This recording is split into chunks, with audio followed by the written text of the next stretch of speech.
À première vue, c'est une route comme toutes les autres. Pourtant, cette portion de l'A10 permet de recharger ses batteries tout en roulant. On est actuellement dans un poids lourd, un 40 tonnes, un semi-remorque classique, sur une section de 1,5 km équipée d'un système par induction qui permet à ce poids lourd électrique de se recharger en roulant. L'intérêt, c'est d'avoir moins de batterie dans le véhicule et donc des véhicules moins lourds, moins chers et une autonomie infinie tant qu'on est sur cette section équipée.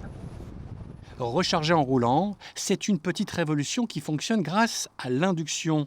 C'est le même principe qu'avec votre smartphone en charge sans contact. Sous la chaussée, des centaines de bobines comme celle-ci ont été installées.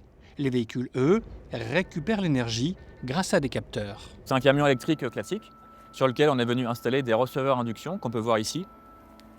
Donc ce sont des plaques très fines qui font 4 cm d'épaisseur qui sont montées en dessous du véhicule. Et lorsque le véhicule va arriver sur les bobines qui sont installées sous la route, il va y avoir un transfert d'énergie qui va permettre d'alimenter à la fois le moteur électrique et aussi recharger la batterie.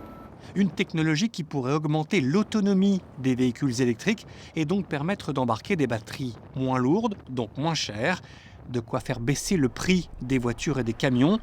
D'ici une dizaine d'années, l'État envisage d'équiper une grande partie des autoroutes françaises. La feuille de route proposée par le ministère des Transports dans une étude en 2021, c'est d'équiper le territoire français, 9000 km de réseau routier et autoroutier en France, d'une de ces technologies de recharge dynamique.